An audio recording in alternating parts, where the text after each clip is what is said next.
Hello दोस्तों, उम्मीद करता हूँ मस्त होंगे, स्वस्थ होंगे। आज हम देखेंगे 23 जनवरी 2022 में हुए यूपी टेट के सीडीपी सेक्शन को। प्रश्न नंबर 1। मूल प्रवृत्ति की एक प्रमुख विशेषता है जो पाई जाती है। इसका आंसर हो जाएगा ऑप्शन नंबर सी, सभी प्राणियों में तथा जन्मजात व प्राकृतिक होती है। प्रश्न नंबर 2।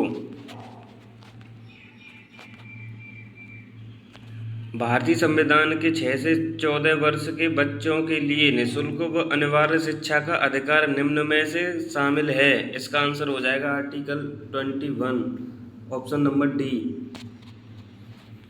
प्रश्न नंबर 3। क्रैसमर प्रश्न नंबर 3। क्रैसमर ने व्यक्तित्व को निम्न में से किस प्रमुख प्रकारों में वर्गीकृत किया गया है। इसका आंसर हो जाएगा ऑप्शन नंबर डी, उपयुक्त सभी। प्रश्न नंबर 4।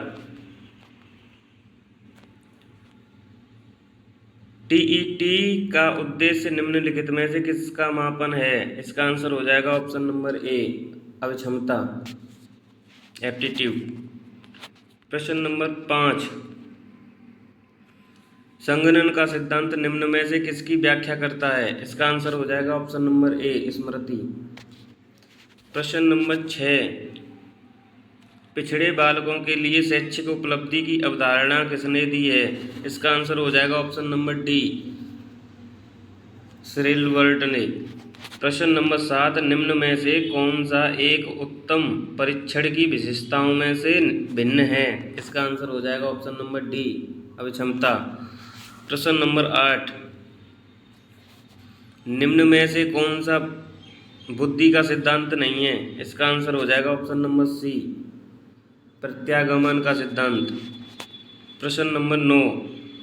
निम्नलिखित में से कौन सा अंतःस्रावी ग्रंथि नहीं है। इसका आंसर हो जाएगा ऑप्शन नंबर सी, लार ग्रंथि। प्रश्न नंबर 10।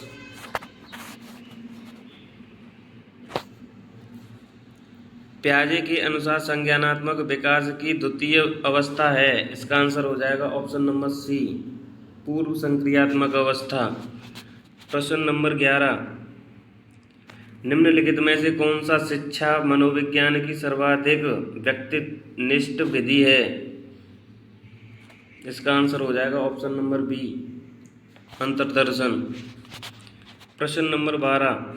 अल्बर्ट बंडूरा निम्न में से किससे संबंधित हैं। इसका आंसर हो जाएगा ऑप्शन नंबर बी, सामाजिक अधिगम सिद्धांत से। प्रश्न नंबर 13। अधिगम में पठार निम्न में से किस कारण बनता है। इसका आंसर हो जाएगा ऑप्शन नंबर सी, तखान द्वारा। प्रश्न नंबर 14। दर्पण चित्र परीक्षण किसे मापने हेतु प्रयुक्त होता है। इसका आंसर हो जाएगा ऑप्शन नंबर ए, अधिगम अंतरण को। प्रश्न नंबर 15। क्लाउड पिक्चर परीक्षण निम्न में से किसके मापन में प्रयुक्त होता है। इसका आंसर हो जाएगा ऑप्शन नंबर ए, व्यक्तित्व। प्रश्न नंबर 16। निम्नलिखित में से शारीरिक विकास को प्रभावित करने वाला कारक क्या है। इसका आंसर हो जाएगा ऑप्शन नंबर डी, उपयुक्त सभी। प्रश्न नंबर 17। बुद्धि लब्धि की गणना का सही सूत्र निम्नलिखित में से कौन सा है। इसका आंसर हो जाएगा ऑप्शन नंबर बी, मानसिक आयु बट्टे वास्तविक आयु इंटू 100। प्रश्न नंबर 18। विचारात्मक चिंतन की चर्चा निम्न में से किसने की है। इसका आंसर हो जाएगा ऑप्शन नंबर बी, डीवी ने। प्रश्न नंबर 19।